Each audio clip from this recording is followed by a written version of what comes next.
Jean, since you wore the T-shirt, you're going to have to explain it. I have to start there. So a couple of weeks ago, our CEO, Emmanuel Faber, wore a similar T-shirt at the UNGA in New York City. And I said, I have to have it. I have to actually have this T-shirt. So we started a challenge in the company. And in order to get that T-shirt, you actually need to commit to work on a program for the planet. You have to commit to work on sustainability, and then you get the T-shirt. So this was like a kind of a small challenge that we started inside the company, and now it's extended to Europe, Japan. We have a lot of traction, so fun thing. Then you get this amazing T-shirt.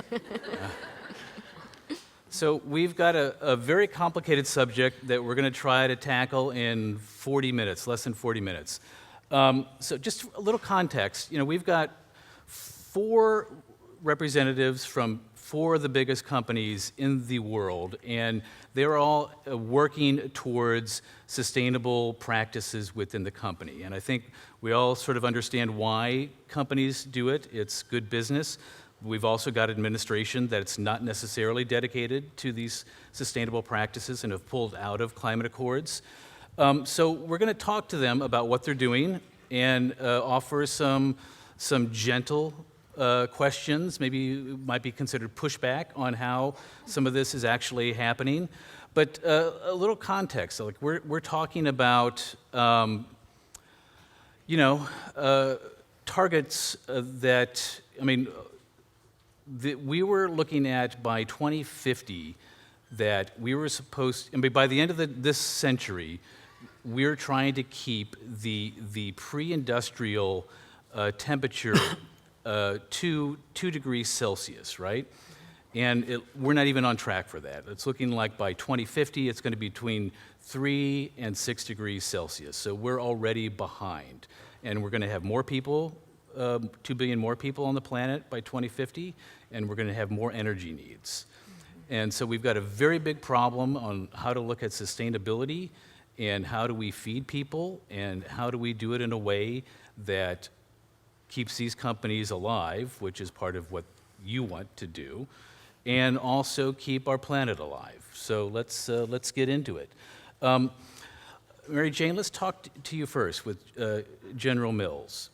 So you've got how many farmers? How big of a system are you dealing with, and how are you trying to change the system?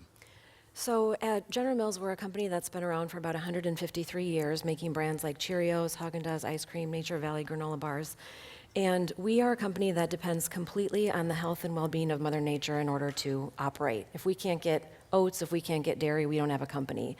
So this whole concept of sustainability is a business imperative to us, but what I would say is that I've been in this role since April. And I have learned things like we have depleted 50% of the world's topsoil in the last 150 years, or we have lost 40% of our pollinators. And without those natural resources, we're not going to be able to continue, to feed the planet. And I actually have this ambition, and General Mills has this ambition to not sustain. I have no ambition to sustain those types of resources as they are today. And we have been really looking at studying nature and the power of regeneration and evolving natural ecosystems to their fullest capacity. So we actually want to move beyond sustainability to a whole concept of regeneration, so up our game beyond sustainability. So I'm excited about that. We touch a very, very large footprint. We're a $17 billion company, and we source from thousands of farmers around the world.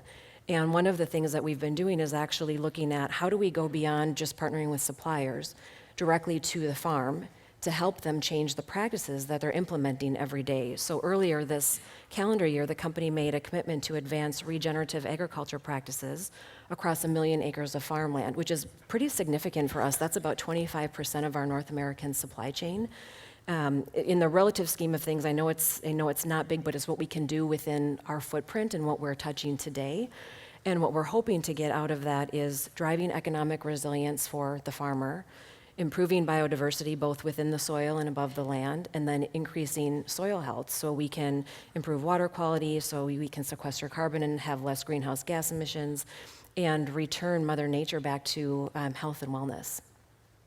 And so all of that sounds great.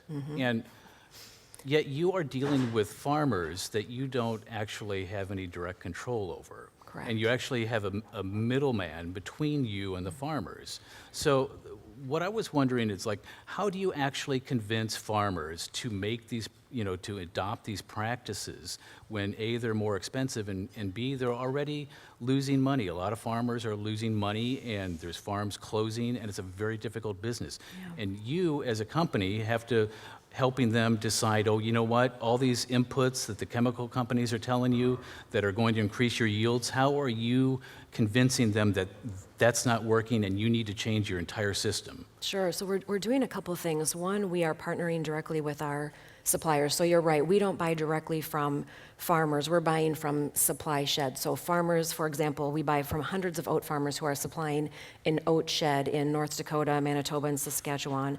And then we buy those oats from ADM. And what we have done is we've partnered with that supplier who does have direct relationships with the farmers to invite farmers to take part in something called soil health academies. And there's this really rock star Renaissance farmer named Gabe Brown who has a company called Understanding Ag. And Gabe Brown is the partner who's actually delivering all of these trainings to the farmers. So they come in, General Mills is paying for these soil health academies, and then they're invited to be part of the pilot program. Farmers don't have to sign up, but if they want to, we are funding 3 to 5 years of training from Understanding Ag. So these farmers, consultants, farmers are training other farmers on these practices. So we have individuals from Gabe's group who have been regeneratively managing their farm for 3 decades, 4 decades. So they see these practices and they can speak to them specifically. And they're customizing individual transition plans by farm. And what they're doing is we're doing soil tests on every single farm to understand the health of the soil or what the soil needs. And in most cases, what we're finding is that right away in year 1, those farmers can dial back on inputs. Their soil actually has too much right now. And as they're dialing back on those inputs and not spending money, saving money there, they're actually reinvesting in things like cover crops. And then Gabe's group is teaching them how to plant cover crops in a no-till situation, or how do you bring more crop diversity onto your land so you have living roots in the ground all year round, or how do you start bringing in livestock onto a farm that has only grown oats and corn and wheat in the past. So that training from farmer to farmer has, I think, helped those farmers have a lot more comfort in making those transitions, because it doesn't do any good for General Mills to come in and tell them how they manage their land. That's not what we do. But bringing in the experts, a trusted expert who's actually already walked that walk and been on that journey to share the ups and downs and the challenges and what to expect, I think has really given the farmers a lot of confidence in that transition. And I have to say, we have been surprised at how many farmers actually wanted to be part of that pilot and wanted to make the transition. In fact, it exceeded our capacity. We were hoping to have about 20 farmers and 20,000 acres under management in this pilot. We have 46 farmers and 50,000 acres who are now moving their farms to regenerative practices. On Monday, we kick off a pilot in Kansas with a bunch of wheat farmers there. And in about 2 months, we're moving to Michigan to bring these same practices to a number of dairies that we buy milk from. But put that in context, like how much, 50,000 acres sounds like a lot, but how much is that actually of the entire acreage I mean, just to give us a sense of how much work is still to be done. We are just starting. This is just, we're just really at the tip of the spear. And honestly, we're still really learning a lot about regenerative practices and what that does for the entire farmscape and what it does for farmer economic resilience and for the soil. And so I would say, while it's very small, I feel that with what we have seen from these farmers who have been walking this walk for many, many decades, that I have a lot of hope for what is possible. And I think that we are at this point in our world, in this country especially, where we cannot continue to sustain the way that we have been managing these farms. It's not going to work. Your kids are not going to be able to feed themselves. When they're older, not going to be able to feed their children. So we're at this really critical juncture where we have a choice to do something differently, or to say, okay, we've depleted 50% of our topsoil and we have probably 60 years left. John, I think Danone has the same issue. It's like you are also focused on regenerative agriculture. Exactly. And you're doing it a lot through dairy farms, too, which is, probably many of you know, dairy farms are having a very tough time. It's like especially in the conventional milk market where the prices have collapsed. Like, how are you working with your supply chain to get them to buy in to sustainable practices when they're already like dealing with like collapsed milk prices? Yeah, no, that's a very good point. And to come back to Mary-Jane point, we have direct relationship with farmers, where we've been working with them for the past 10 years to have long-term contract that builds a trust. And once you have that trust with these farmers, you can start these practices and implementation. And these are tremendous opportunities for us because it is by having long-term vision and removing this problem of finance, for example, that we manage to build up the soil health practices that we need to do for the future generations. So, to come back to your point, soil health is the key fundamental for us when it comes to regenerative agriculture practices. We want to build up the soil, come back to Gabe's point. We want to have better quality and quantity of water. We want to have more biodiversity within our food system. We want to sequester more carbon in the soil because it is one of the biggest carbon sinks. And we want all of this to be economically profitable. It has to be, because by definition, if it's not financially sustainable, well, it's never going to happen. Mm-hmm. So hopefully, we are taking the right decisions today, so that 5 years from now, I will be looking at this, and I will be like, okay, so how much money did we put in the soil, and how much money did actually the farmer save on this? We're removing the concept of incentives. We are removing the concept of bonus. We are just adding an idea of what is the return per acre. Removing the concept of cash crops that is just speaking about yields, but more talking about what can I do for my asset, soil, to be building up so much so that my return will work.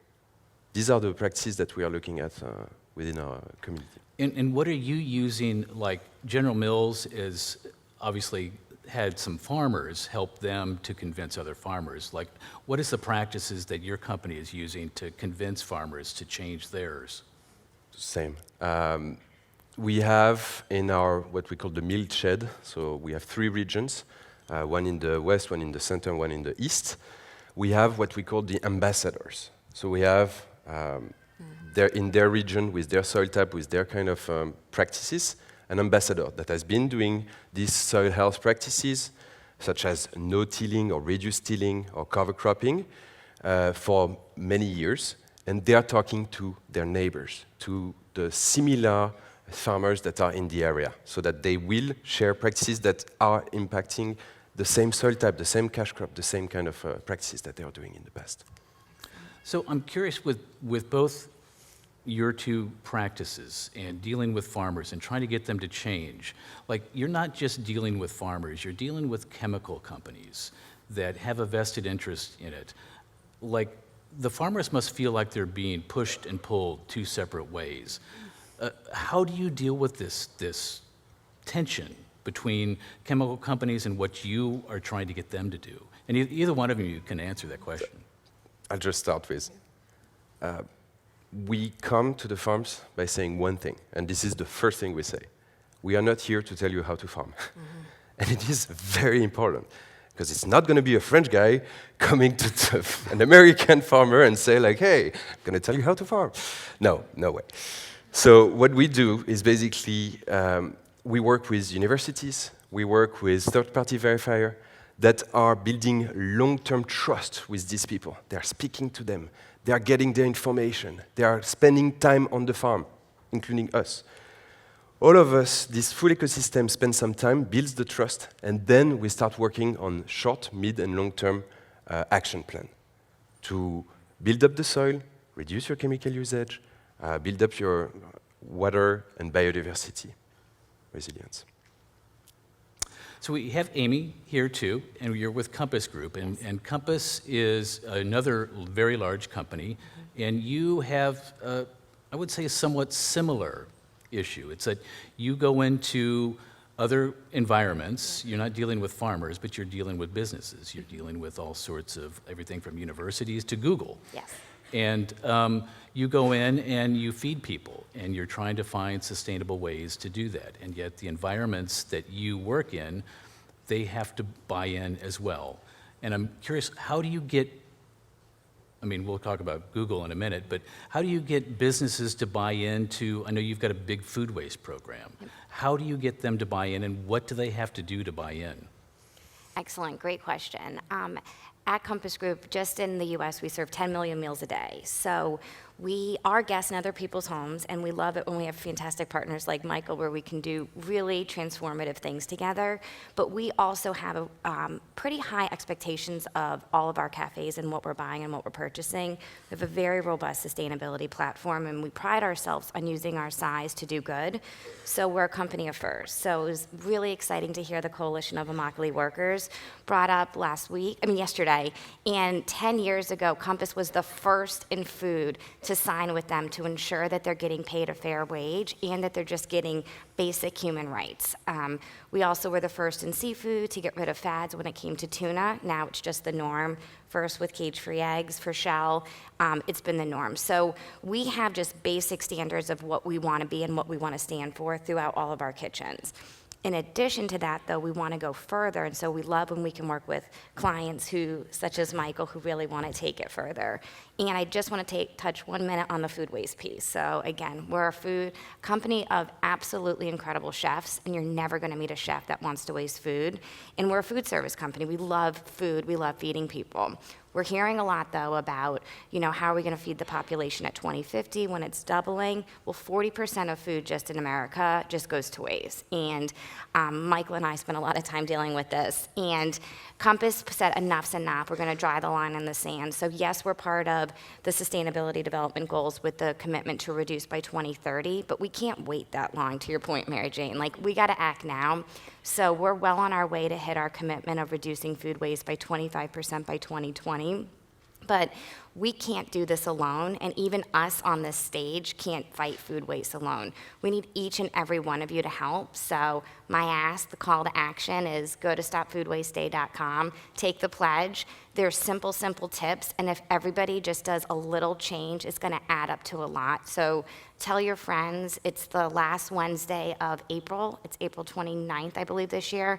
We had over 89 million people in 100 countries come together to really get aware and fight and bring awareness to this issue, which we have to address immediately, and then it'll be great to tackle the soil health and the regenerative and the packaging, which I'm sure we're going to touch on. And the last plug is just with Toast Ale. I'd be remiss to talk about food waste and not talk about the godfather of the food waste movement, Tristram Stewart. Here in New York City, you can taste his delicious beer at all of our Compass locations in the city where we serve alcohol. We've partnered with him, and it's a slice of bread in every can, and all the proceeds go back to charity. And it's an award-winning, a delicious beer, and it's used from bread that would have gone to waste within the Compass supply chain. So very, very proud of that partnership. Okay, so we got those talking points out of the way. Sorry. So let's talk about the relationship with Google and Compass.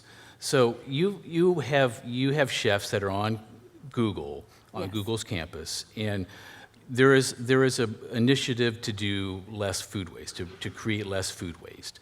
And I really want to understand how that happens. And Michael, you were talking a little bit beforehand, backstage, about, of course, because you're Google, you've got a lot of analytics on this. And I wondered if you could explain how you've looked at this, what you've had to do, and what processes you've had to go through to try to reduce food waste on the campus. Yeah, maybe to set the stage a little bit. So we're an organization that absolutely believes in the power of food. We use food to bring people together. We offer great food for free to our employees worldwide, so we operate a fun, mid-sized global food and beverage organization. But with that, you get a responsibility as well. And we've shifted our language because language really makes a difference. So just instead of talking about food waste, it is really about resource utilization. So how can you make sure that you minimize the resources that you use in order to get done what you want to get done? When you think now specifically about our kitchens, so we have close to 300 restaurants around the world that great partners like Compass or Guggenheimer operate on our behalf. We are a data-driven organization. We love data. So what we've done over the years, we started to capture in our kitchens of what the chefs were throwing out. So we work with a great partner called LeanPath. We ask our chefs to take pictures of everything that they throw out. That goes to the cloud, and now have a large database of ultimately these food waste moments. With that, you now actually have an overview of what is driving waste in your kitchen. And based on that data, you can then decide from what can you change in order to mitigate that moment in itself. So over the years, we've also learned two things. So one is data really makes a difference. And two, by you spending a focus on that, the Hawthorne effects, people change behavior as well. So we use in our environment, together with Compass, the food efficiency ratio. So we look at the overall value of what we buy, and when we tie it to what is being thrown out. And then we set ultimately a goal. It needs to be less than 4%. But there are all these ongoing trade-offs as well. So we believe that our user base, all of us, we should eat more fruits and vegetables and maybe less meat in the way it's being produced as of today. So we want to make sure that if you show up for lunch at the end of a lunch shift, that you still actually have a great salad station available, so you can still eat your greens. But as a result of that choice, you might also have to throw out some greens at the end of that lunch shift. So I don't believe you can go back to zero, but you have to ultimately continue to battle with these ongoing trade-offs. Well, and you were talking about earlier backstage that at Google, you're not only just looking to reduce food waste, but that there's this whole sort of holistic approach on teaching people how to cook as well, so they can take these, not only have sustainable practices within the workplace, but then sustain themselves with a better lifestyle. I'm going to talk about that a little bit. Yeah. So we want to be an enabler. We want to enable you to make better food choices, and that's when you go to Google, there's all kinds of good information for you there. What we've learned in our environment that maybe some of our employees might not necessarily all know how to really cook well at home. So we can do amazing things for them at work, but at nighttime when they go home and have to cook for themselves, or when they go over the weekends to great restaurants, they might just not know what is good food or what is good for them, because food is very personal. So what we've learned that ultimately, in order to help them with that, you can create cooking programs or teaching programs at work as well. So we have around the world a variety of cooking classes that we offer on a regular basis to help our users to learn how to cook and to value the value of food as well. Because I think in a lot of the discussions about what can be done in order to reduce food waste, there's quite often this notion of if only Compass or if Danone or if General Mills would ultimately get their acts together, life would be wonderful. But I really believe as well that ultimately change starts with yourself as well. Because separate from what is being changed in the supply side, you as an individual, you make all these food choices on a daily basis. And if all of us would just make one choice slightly different on a daily basis, life would be better. Fair enough. So let me ask everybody on this panel, and just a reminder that in about 6 minutes we're going to open it up to, you can ask questions of everybody up here. But I wanted to just throw one out to everybody on the panel. It's why, there seems to be a tension, I think, between a profit-driven company and a environmentally conscious initiative. It's all your companies are here to make money, correct? Mm-hmm. And you've got shareholders and you've got people that you report to that want to make sure that the company is sustainable and profitable. Why is it that what is it about these issues that are important? Like, these can't be like profit-driven initiatives. There's probably not a whole lot of money in these initiatives. Why should we as consumers trust and believe that this is something that you really want to do if it doesn't contribute to your bottom line? I'd argue it does. Yes, it no, definitely. that's why we're here. Yeah, no, because one, our investors are asking for it, and I think that to your point earlier of like, we are guests in other people's homes, but we serve most of the Fortune 500 companies, and I probably sat with the majority of them because they are setting their own sustainability goals, and they want to work with a partner and a food service provider that's going to align. And if we don't take these challenges, and if we don't make this movement, then we're not going to be chosen as the supplier, and people aren't going to be investing in our company. So I think it's a positive place to be where there's a lot of opportunity for change, but we're really at a point where what is good for planet is good for profits, and I think that's a good thing. Yes, there's some areas where we're going to have to invest, but overall, there is the profits in doing the right thing and protecting Mother Earth. Go ahead. I was going to say, I completely agree. I think for too often there's been this mindset that companies exist here and we're separate from, this broader ecosystem or the world. And I feel like there's this, we have to shift that mindset if we actually want to continue to remain in business and do good for people and do good for the planet. Somebody made a comment yesterday about, these big companies, they're just people. Mm-hmm. They don't exist without any of us. And we are very thoughtful about, to your point, what our investors are looking for. And actually at General Mills, what's really interesting is that our employees are pushing in this direction. They want to work for a company that is doing good, that aligns with their values, that is walking the walk and talking the talk. And for us, that's a really important thing, to be demonstrating those values and living that out every day in terms of how we're operating. And again, if we don't change things, we can't continue to sustain the way that we are interacting with the environment and with natural resources if we actually want to be continue to be in business and to employ 40,000 people around the world and to help to feed a growing global population. So again, it's not an either or, it has to be both and. Mm-hmm. You should make a T-shirt challenge. I will do that. I need to get one. Your employees will commit. Yes. Now, for us, it's been part of our DNA for a long time. We had a dual purpose-driven DNA already since the 80s on social and on the profit. And now we're working towards B Corp certification globally. In the US, we are certified B Corp already for the past 2 years, and it has a triple bottom line. Can you explain what that is, a B Corp? Yes. Yes. B Corp is another legal entity that says that basically you have a triple bottom line. It's not just for the profit anymore. It's for your employees. It's for the social environment around your company, and it's for the environment. So you don't have an obligation just to report about the finance, but you also have an obligation to report on social aspect and the environmental aspect. So now it's part of the core. We have to do it. I mean, there is nothing we can't do about this. This is the starting point. Then you get your employees to be driven.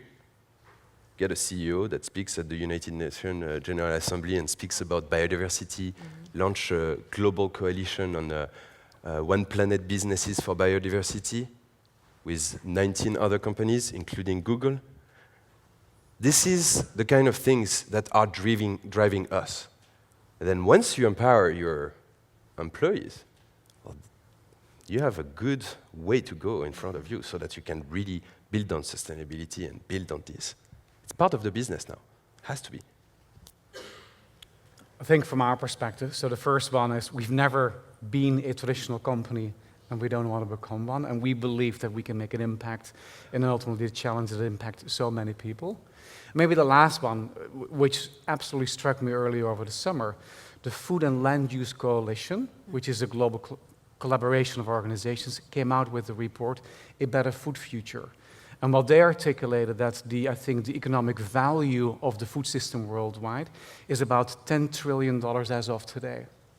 The total hidden cost of that same system is $11.9 trillion. So we are decreasing $1.9 trillion in the way we operate as of today. And I think what ultimately brings us all together and align us to a future is that that is not a sustainable model. And therefore, all of us will have to change in order to change that paradigm. And therefore, regardless maybe of the skepticism that may be out there from why we're in this, the existing model will not continue. Well, to put it on a more positive final note, you had mentioned something, Michael, that struck me backstage. Like, as we move forward in this space of looking for sustainable practices within a corporate structure, you said you have to like focus on the positive as well, not just like the negative questions that I'm asking you guys, but like explain a little bit of your philosophy on that. So I absolutely love the food system. I love the space that we all jointly work in and are so passionate about. But at times I get a little depressed when I go to the conferences because the only thing that you tend to hear is that it's never enough. And why haven't you thought about this? Whereas in reality, so many great things are already being done. And the fact that we all have limited resources. So let's start with celebrating all the amazing initiatives that all of us are working on, that you are working on. And yes, it can always be a little and maybe significantly better, but let's build upon all the great stuff that is already happening, because it's so much more fun to build upon positiveness than just to be reminded of all the things that still need to get done, or why aren't you doing this? So to me, it's almost like I want to celebrate the great initiatives that are being done by our partners, working with Danone, with an Amy, with ultimately a General Mills, and working with all of you. So let's celebrate there is positive movement. We are having success. Thank you. Well said. Questions? We've got about 8 minutes. I understand we have a microphone. There is one right up front here, gray.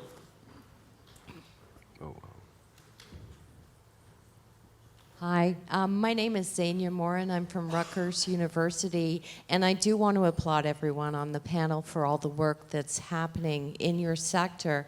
But I didn't hear anything about energy, and I didn't hear anything about water. And how are those factoring into your sustainability efforts? So I can start. So we actually do a lot around energy. In fact, our North American operations are 100% powered by wind energy today. And I think overall globally we're at about 90% by wind energy and renewable energy, which is great. When it comes to water, actually, we have identified 8 priority watersheds globally that are close to our supply chain. So really important watersheds where either our farmers are pulling from or our manufacturing facilities are pulling from. And we've been working in partnership with the Nature Conservancy over the last several years to actually develop sustainability action plans to actually return those watersheds to health so they're here for the next generation. So apologies that we didn't kind of touch everything that we're doing. I think for us, we leaned more into the agriculture space because that's, I think, where we can have the biggest impact, but we're doing a lot more around food waste reduction and recycling, energy use, and less transportation, trying to get shipping more efficient, so we're taking more and more trucks off the road. So there's a lot of initiatives we're doing. I think we just tended to lean more into agriculture today, but thank you for your question. There's a question back up here on the left. The woman, it's hard to see what you look like. Sorry about that. Thanks. Lucy Sullivan, Feed the Truth. It's great that we're talking about soil health and planetary health. I want to bring it back a little bit to human health. So for General Mills, Cheerios obviously is a big cereal for little kids. High levels of glyphosate in Cheerios, and probably a carcinogenic, according to the World Health Organization. Danone, a recent baby food analysis showed high levels of toxic metals, arsenic, lead in Happy Families products. So can you address a little bit of, about those issues? Thanks. Sure, so I can talk to that one. So again, one of the things that we're doing with regenerative agriculture is really helping farmers to understand how they can dial back on synthetic inputs. And that's really important because when you get out of the way of Mother Nature, there's a lot of things that can naturally take care of itself on that farm ecosystem. And that's one of the really powerful things that we've seen from the Renaissance farmers that we're working with already, who are not using any inputs from off of their farm. So we're addressing that, and we've seen with the farmers that are in their pilot, reduction in pesticides already in year 1, which is very promising. What we hope that we can do is actually tip this to be affecting farmers who are not within our own supply chain as well, to help them see what's possible, and to see that by dialing back, they can actually put more money in their pockets and actually use less natural inputs, because it's not necessary. Yeah, I fully agree with you. It's exactly what we need to do. It's transition to regenerative agriculture practices so that you reduce the input needs. If nature is taking over the crop cycle, well, you don't need to use these things. So what we're trying to do is already promote this. So 2 years ago, we transitioned 50% of our conventional milk to non-GMO milk. We are doing soy health practices on many of our acres. These are practices that will really reduce tremendously this usage of outputs. So I have the microphone, so to carry on the conversation, we've been talking about sustainability as a problem of growing food and also of consuming food, what food choices we make. As a food scientist, I'm interested in what we're doing about the manufacturing of food, and not just cheap food, but healthy, equitable, and culturally appropriate food. So I can speak to some of that. So at General Mills, we're right now the second largest organic company in the United States. I think a lot of people don't know that, and are looking to continuously improve the health and nutritional quality of the products that we make, to continue to move more into whole foods, and also to continue to learn from our natural and organic brands like Annie's and Cascadian Farms, where we're actually having their influence touch a lot of the bigger brands like Cheerios and Nature Valley. So I think that's definitely a journey and something that we're committed to. And we'll continue to learn and to take in what consumers are saying, in terms of their feedback and wanting certain nutritional qualities from their products, and also continue to reshape that portfolio to continue to expand the organic, because consumers are demanding it. Let's go back here. Yes. Hi, I'd just like to ask, I'm Claire from the Centre for Zero Waste Design. I'd like to ask a question about food packaging and food serviceware. Are there similar things you're doing in those fields to reduce waste and get more circular? Definitely. I'll start and then hand it to Michael, since we're doing some stuff together. But yes, it's been a big topic. So obviously we love to use reusables as much as possible when serving food, but we've worked a lot with our manufacturers. So specifically on beverages, plastic bottles have really become under attack, and rightfully so, since we're not recycling the way that we should be. And so we've been really working on what can we do with more dispense and other solutions, by just saying it's what our customers and our clients are demanding. So I think we still have a long way to go, but the exciting news is people are getting together, and where I'll pass it to Michael is we're working on a pre-competitive with even other people in the food space, as well as with other manufacturers, to see how do we address this, because we don't want to have as much plastics, but if there's not an alternative to where to buy, then we don't know where to go. So Yeah, so we're on a journey as it relates to plastics. So we want to reduce the use of actually single-use plastics in the overall food system as much as possible. And there are elements that really come to mind: the straw, the bottle. But when you look ultimately at the food system overall, packaging material, even for materials getting into your kitchen, make up a big part of what we do. So what we're trying to do is, one, how might you, for example, package stuff in a different way before it gets into your kitchen? What can you do instead of just cling wrapping up everything? Are there alternative models? And ultimately, can you come up with different materials? And we believe that ultimately you have to do it with the coalition of the willing. So working with both food service companies as well as ultimately the providers of the materials, what can you do together? And at the same time, while we're working on that, working with the users and the consumers of what can they do. So we can bring our actually refillable bottle, a refillable coffee cup, even your cutlery to work as well, if you choose to do so. So there are opportunities, I think, truly on both sides. Unfortunately, I believe that is the last question we have time for. So, John, Amy, Mary Mary Jane. Jane, Michael, thank you very much for your time. Thank you. Thank Thank you. you. Thank you. Thank you all.